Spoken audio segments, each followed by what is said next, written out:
tiba-tiba si bapak yang hilang tadi tiba-tiba muncul di permukaan air.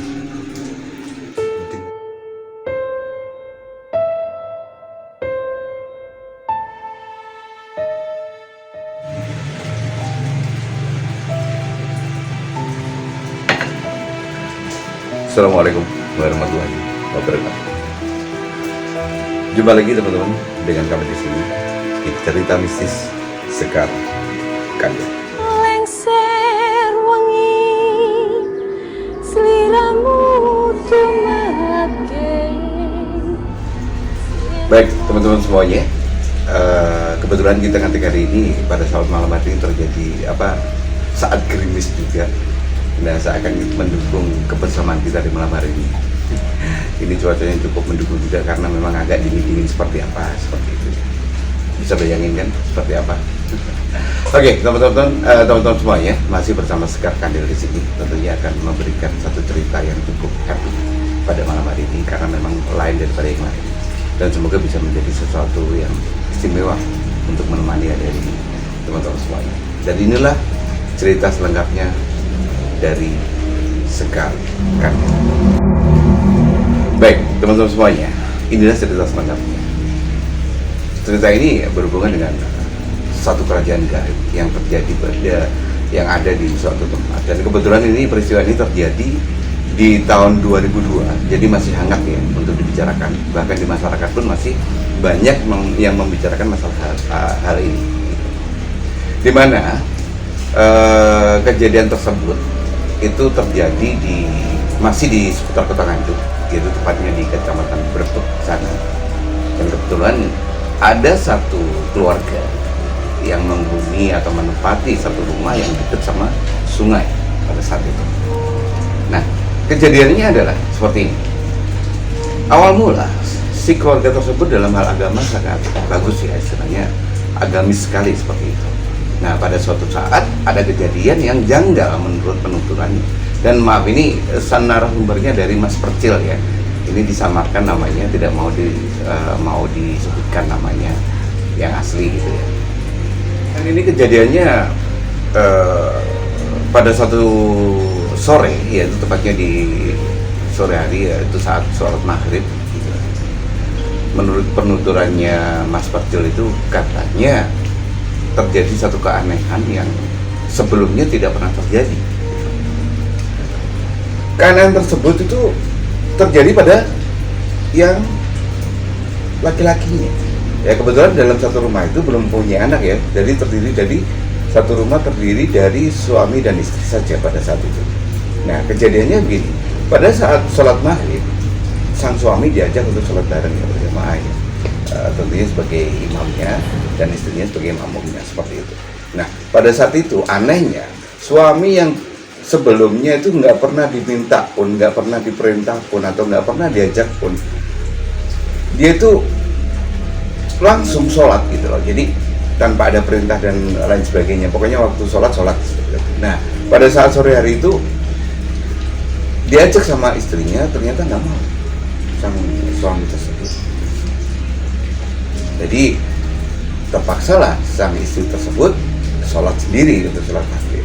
Nah, saat istrinya tersebut itu selesai sholat dan suaminya nggak mau diajak sholat bareng tadi, itu suaminya juga nggak ngelanjutin sholat, nggak sholat, tapi malah pamit mau pergi ke sungai untuk buang hajat, ceritanya seperti itu. Nah, tentunya sang istri pun juga mengiyakan ya, karena memang untuk daerah sana itu kebanyakan untuk buang hajatnya memang ke sungai pada saat itu. Nah, setelah mengiyakan, sang suami berangkatlah ke pinggiran sungai untuk buang hajat. Ini maaf ya, agak jorok sedikit, tapi ya seperti itulah. Maaf, ada gangguan mistis sedikit. Dan setelah beberapa saat, menurut sang istri ya, kok lama sekali nggak pulang-pulang. Suaminya tuh nggak pulang-pulang, sehingga istrinya tuh jadi khawatir kan saat itu. Ya memang kalau suami pergi nggak pulang-pulang atau mungkin lain dari biasanya, ya otomatis sang istri pun juga was-was atau berpikiran gimana seperti itu. Apalagi ada kejadian yang sebelumnya nggak pernah terjadi, jadi diajak sholat pun nggak mau seperti itu. Nah, selang beberapa saat istrinya pun pergi ke tempat yang suaminya tadi bicarakan gitu, mau buang hajat seperti itu. Pergilah sang istri untuk pergi ke situ untuk mencari suaminya pada saat itu. Nah, setelah sampai lokasi, ternyata istrinya pun tidak menemukan suaminya tersebut. Saat dicari ke sana kemari dan lain sebagainya, ini mana orang ini, pamernya buang aja, nggak pulang-pulang, setelah nyampe sini kok nggak ada gitu. Ya, sang istrinya pun mulai panik saat itu gitu. Sehingga setelah beberapa saat si istrinya itu mencari mana sekitar situ, tidak menemukan suaminya, akhirnya pulang dengan rasa yang was-was, dengan rasa yang panik, dengan rasa yang cemas dan lain sebagainya. Nah, rasa itu dibawa pulang, terus bilang sama tetangganya pada saat itu, karena bilang kalau suaminya kok pamit mau buang hajat, terus saya cari kok nggak ada di tempat situ. Nah, tetangganya pun juga respect gitu, soalnya nggak pernah ada kejadian yang seperti itu pada saat itu. Nah, selang beberapa waktu, sang tetangga tadi juga bilang lagi ke tetangganya yang lain. Jadi istilahnya kalau orang Jawa itu ketok tular seperti itu. Jadi diomongin, akhirnya semuanya jadi tahu kalau si bapak tadi tidak pulang. Nah, gegerlah pada saat itu satu kampung, khususnya di sekitar situ. Semuanya mencari, dan ada salah satu warga yang berinisiatif untuk menabuh gamelan-gamelan dari peralatan dapur. Biasanya itu saat itu dikira kalau misalkan bapak yang hilang tadi itu dibawa lelembut gitu ya, dibawa setan atau mungkin gombel, gundru dan lain sebagainya seperti itu. Nah, inisiatif satu warga itu mencari sambil membunyikan bunyi-bunyian dari peralatan dapur. Seperti biasanya adanya orang di Jawa kan seperti itu dulu ya. Kalau misalkan ada orang hilang yang sekiranya nyeleneh ataupun juga yang aneh gitu, biasanya mencarinya dengan bunyi-bunyi yang berasalnya dari alat-alat dapur. Nah, sudah itu terjadi semuanya. Jadi semuanya ada yang mau bawa wajan, ada yang bawa dandang, ada yang bawa panci dan sebagainya, mau alat-alat dapur semuanya ditaburlah keliling untuk mencari bapak tersebut. Setelah satu malaman dicari, ternyata tidak ketemu juga. Mereka kan mulai panik dan Pak Lurah pun berinisiatif ya saat itu. Dicari sak ketemu nih, katanya seperti itu. Dicari sak ketemunya, karena memang keluarga tersebut itu terkenal keluarga yang ramah, baik hati, suka menolong dan lain sebagainya. Pokoknya loyal banget terhadap masyarakat gitu. Orang baik lah seperti itu. Makanya perhatian masyarakat juga Pak Lurah pun juga spesial buat satu keluarga tersebut. Nah, satu malam hari pertama tidak ketemu, ya. Terus dilanjutkan hari yang kedua. Nah, hari yang kedua ini bukan hanya masyarakat situ saja yang mencari, bahkan melibatkan siapa? Polisi, aparat lainnya, misalkan kayak tentara, kayak aparat pemerintahan setempat, juga pamong dan lain sebagainya, semua mencari. Dan pencariannya pun tidak dihentikan atau mungkin istirahat dan lain sebagainya, enggak. Itu terus dicari sak ketemunya. Ternyata hari kedua pun tidak ada. Bahkan mereka mulai panik. Gimana dan bagaimana. Mencari pun sampai pagi. Meskipun ada yang lelah, ada yang ngantuk, atau yang otomatis lah ya dalam mencari tersebut itu. Kalau nggak tiduran semalaman, ini bahkan sudah 2 hari. Jadi kelelahan masyarakat sudah mulai terasa. Tapi di hari kedua belum ketemu juga. Nah, di hari ketiga ada yang tetap aja dicari ya, pada saat itu dicari. Tapi ada yang berinisiatif untuk meminta bantuan pada satu paranormal pada saat itu. karena mereka merasa kejadian tersebut di luar kewajaran gitu loh. Dicari kemana-kemana tidak ketemu, bahkan pada saat itu sarung, sandal dan pakaiannya itu ada di salah satu tepi di sungai tersebut. Maaf. Jadi posisi sarung, pakaian dan sandal tersebut itu sebenarnya kalau di logika turun dari pinggiran sungai tersebut umpamanya langsung ke tempat TKP atau ke tempat untuk buang hajat tadi, nggak mungkin. Soalnya apa? Kalau misalkan baru langsung turun seperti ini, di situ tuh banyak semak-semak yang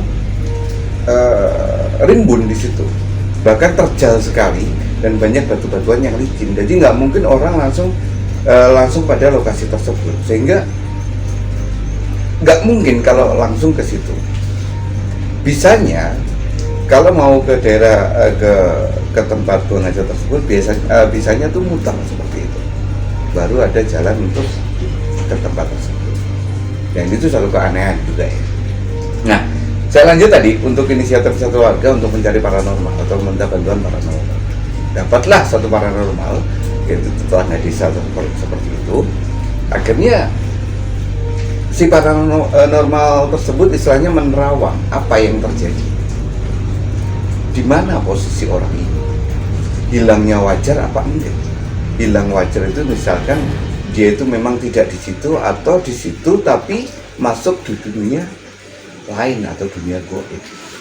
Nah, dari hasil penerawangan paranormal tersebut ternyata paranormal tersebut mempunyai satu gambaran atau mempunyai satu penglihatan bahwa si bapak yang hilang tadi 3 hari sebelum hilang itu sebenarnya sudah istilahnya ditargetkan sama si penghuni sungai tersebut. Seperti itu. Jadi kita bisa ngambil kesimpulan pada saat saya mendengarkan cerita dari narasumber, saya bisa ngambil kesimpulan kenapa nggak mau diajak sholat dalam 3 hari terakhir. Ya ternyata itu sudah menjadi target, dan pada saat itu sudah dikawal oleh anak buah sang ratu penghuni sungai tersebut. Itu menurut penuturan paranormal. Jadi istilahnya sudah ditargetkan untuk diambil seperti itu. Dan paranormal pun bilang bahwa ada salah satu keistimewaan pada orang tersebut, tapi spesifiknya tidak diberitahu apa. Tapi yang pasti itu sudah ditargetkan karena mempunyai sesuatu yang istimewa untuk dijadikan masyarakat atau dijadikan penghuni tetap kerajaan gaib tersebut yang ada di sungai tersebut. Jadi katanya paranormal tersebut itu ada di tengah-tengah satu sungai itu ada kumpulan air yang agak banyak tapi dangkal. Jadi memang tempatnya seperti itu, semacam kumpulan air gitu loh ya. Kalau istilah orang Jawa bilang itu kedung, namanya seperti itu. Nah, di gedung tersebut ada batu yang cukup besar pada saat itu. Itu memang benar-benar tempatnya seperti itu. Ada batu di tengah itu cukup besar, dan menurut penuturan paranormal tersebut, disitulah kerajaan gaibnya itu ada, dan dipimpin oleh dipimpin oleh ratu yang cantik banget. Ya tentunya teman-teman juga bisa bayangin ya untuk pakainya ratu itu seperti apa. Cantik banget. Dia berupa sosok manusia. Jadi bukan satu siluman ular atau buaya atau apa, enggak. Dia manusia. Sosoknya manusia cantik jelita seperti itu. Tapi prajuritnya itu gondrowo semua. Gendruwo istilahnya. Prajuritnya seperti itu. Jadi yang awal 3 hari sebelum hilang tadi memang gondrowo. Jadi sebagai prajurit sang ratu tersebut. Seperti itu. Nah, selanjutnya tadi ya. Jadi untuk inisiatif tadi untuk membangun paranormal sudah dipanggil, sudah diterawang dan lain sebagainya, keadaan apa yang terjadi, kenapa sampai bisa hilang tadi sudah dijelaskan oleh paranormal tersebut. Dan akhirnya paranormal tersebut bilang, tadi kan sudah 3 hari pencarian ya. Pada saat 3 hari itu, di hari keempat si bapak tersebut akan muncul dengan sendiri di sungai.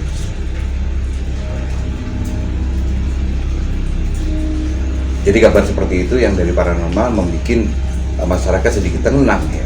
Tapi paranormal itu tidak menjelaskan munculnya itu dalam keadaan seperti apa dan bagaimana, tidak menyebutkan pada saat itu, hanya bilang jam pagi, pokoknya pagi jam 10 dia akan muncul di sungai tersebut. Nah, rasa penasaran, rasa lega ataupun rasa apa aja lah yang ada dalam hati masyarakat yang mencari pada saat itu bercampur aduk dan lain sebagainya, penasaran nanti munculnya seperti apa dan lain sebagainya, biasalah masyarakat seperti itu ya. Nah, di malam ketiga tersebut dihentikanlah untuk pencarian ya, karena memang sudah ada petunjuk dari paranormal tersebut, sehingga malam pun mereka pada pulang ke tempatnya masing-masing, ke rumahnya masing-masing, dan ada juga yang masih ada yang standby di situ, tentunya masih ada polisi, tentara dan lain sebagainya yang ada di situ juga, atau mungkin mengamankan sesuatu, kita juga nggak tahu, tapi informasinya pada saat itu seperti itu. Nah, keesokan harinya, jadi di hari keempat, kabar tersebut atau mungkin petunjuk dari paranormal tersebut itu sangat dinantikan oleh masyarakat, karena memang membuat penasaran seperti apa nanti munculnya di situ. Nah, pagi pun tiba, masyarakat sudah antusias untuk berkumpul karena memang penasaran apa yang bakal terjadi pada saat itu. Jadi banyak sekali yang melihat pada saat itu, seakan itu ada tontonan yang luar biasa. Dan paranormal tadi bilang kalau jam 10 akan timbul. Jadi masalah hati yang was-was, penasaran, lega ataupun apa itu bercampur aduk jadi satu, dan tibalah saatnya jam 10 tiba. Apa yang terjadi?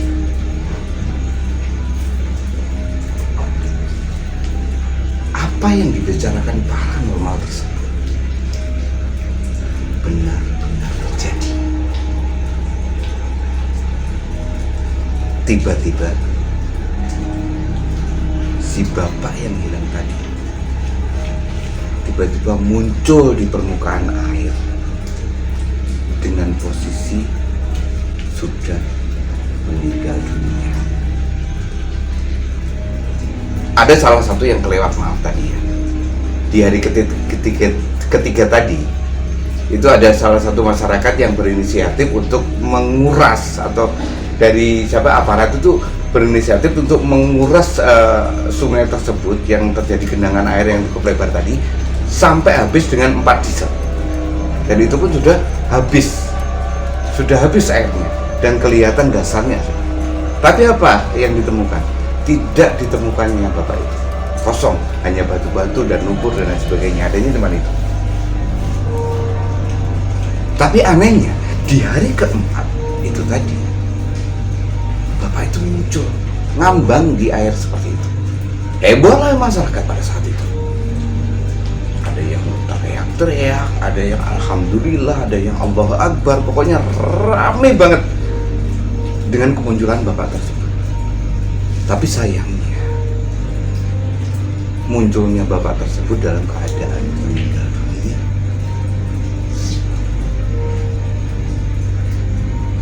Tapi satu yang bikin keanehan pada bapak tersebut, meskipun dalam keadaan meninggal pada saat itu,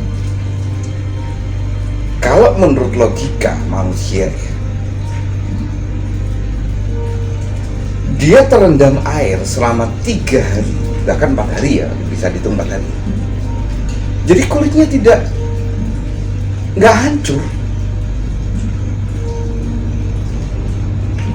Jadi tidak seperti mayat misalnya membusuk dan lain sebagainya, yang nyonyot dan sebagainya, enggak. Bahkan mayat tersebut itu kayak orang tidur loh.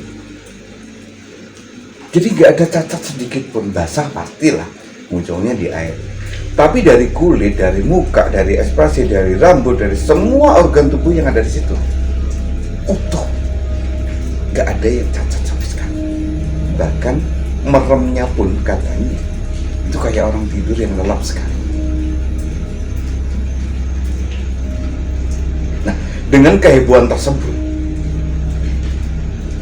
masyarakat yang berkepentingan di situ atau juga dibantu aparat tadi, tentara sama polisi, diangkatlah jenazah tersebut, bapak tersebut ke tepian sungai, dan akhirnya dievakuasi dan dibawa pulang ke rumahnya. Dan sampai di rumahnya sudah dibersihkan dan lain sebagainya, dikafani dan lain sebagainya. Bapak paranormal tersebut tuh bilang kalau memang bapak ini tuh memang diambil jiwanya, untuk menjadi penduduk tetap atau penghuni tetap satu kerajaan gaib yang ada di sungai tersebut, dengan dipimpin satu ratu yang cantik jelita tadi, dengan prajurit yang berupa genderuwo pada saat itu. Ya, paranormal tersebut sudah menjelaskan seperti itu. Nangislah sang istri. Kok bisa seperti itu? Sang istri pun membayangkan bagaimana nanti kehidupannya di sana. Nah, kegundahan sang istri tersebut ini dicurahkan kepada paranormal itu.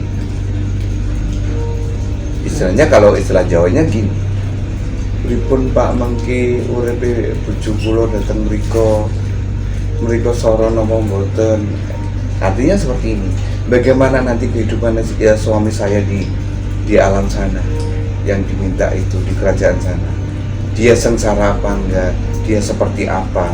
Dia makan apa enggak? Ya wajar ketakutan seorang istri seperti itu terhadap suami. Sekali lagi Bali, bahwa paranormal pun itu tadi bilang bahwa memang suaminya tersebut 3 hari sebelum hilang itu sudah dikawal dengan prajuritnya untuk dibawa masuk ke alam gaib kerajaan tersebut yang ada di sungai tersebut.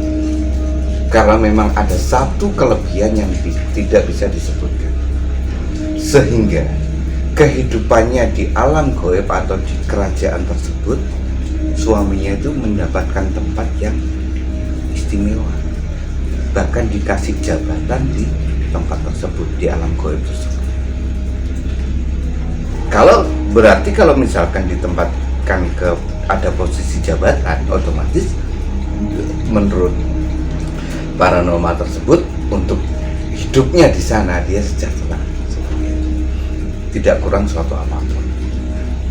Nah, setelah mendengar penuturan dari paranormal normal tersebut, istrinya sedikit lega, meskipun lega ini dalam artian tidak tidak seperti yang istrinya harapkan. Ya, tentunya yang diharapkan sang istri menjalani kehidupan normal di dunia fana, bukan di alam gaib, sampai nanti tua dan meninggal bersama dan lain sebagainya. Seperti itu keinginan wajar seorang manusia untuk membina suatu rumah tangga dari menikah sampai di akhir hayat. Tapi Allahu alam, kenyataan berbicara lain. Kejadian tersebut menimpa satu keluarga tersebut, dan belum sempat atau belum bisa menikmati bagaimana mempunyai seorang anak, sudah diambil oleh satu gaib, yaitu satu kerajaan untuk hidup di alam lain seperti itu. Tapi dengan kejadian itu, istri pun juga tidak bisa berbuat apa-apa. Paranormal pun juga nggak bisa berbuat apa-apa, karena memang menurut si paranormal tersebut, kerajaan tersebut atau ratu tersebut itu terlalu kuat untuk dilawan. Sehingga dengan penjelasan paranormal tersebut, masyarakat juga bisa menerima ya, meskipun ada yang nggak percaya ataupun ada yang skeptis dengan hal-hal yang seperti itu. Tapi kenyataan yang berbicara seperti itu. Contohnya tadi, dalam 3 hari berada di dalam air tapi tubuhnya tidak membusuk, seperti itu. Jadi intinya tadi, jiwanya diambil, raganya dikembalikan seperti itu. Bahkan sampai sekarang pun cerita itu masih hangat dibicarakan di masyarakat. Nah, seperti itu sedikit cerita tentang sesuatu hal yang lain di alam yang berbeda. Tentunya kita hidup di dunia juga berdampingan dengan sesuatu yang punya kehidupan sendiri, tapi berbeda dimensi seperti itu. Jadi istilahnya kalau kita mempunyai kehidupan sendiri-sendiri, ya sudahlah, kita nggak usah mengganggu, karena asalkan mereka tidak mengganggu kita seperti itu. Nah, asalkan kita tidak saling mengganggu, insya Allah kita berjalan seperti aja. Karena memang semua adalah makhluk Allah, gitu ya. Dan inilah ceritanya teman-teman semuanya. Semoga dengan apa yang saya berikan di malam hari ini bisa menjadi tontonan ataupun juga hiburan yang spesial buat teman-teman semuanya. Dan tentunya saya harapkan juga ya untuk kritik, saran, like, share, dan komen atau juga subscribe-nya untuk kami bersemangat untuk memberikan sesuatu yang lebih bagus dan lebih bagus lagi buat teman-teman semuanya, sehingga bisa menjadi tontonan yang spesial buat menemani teman-teman semuanya dalam segala suasana. Baik, teman-teman semuanya, itulah ceritanya untuk satu kerajaan gaib yang ada di Kota Nganjuk, yaitu Kota Mrebet, tempatnya di Desa Mrebet ya. Dan saya yang berada di malam hari ini, saya ucapkan terima kasih dan tentunya masih bersama cerita mistis Sekar Kandil. Assalamualaikum warahmatullahi wabarakatuh.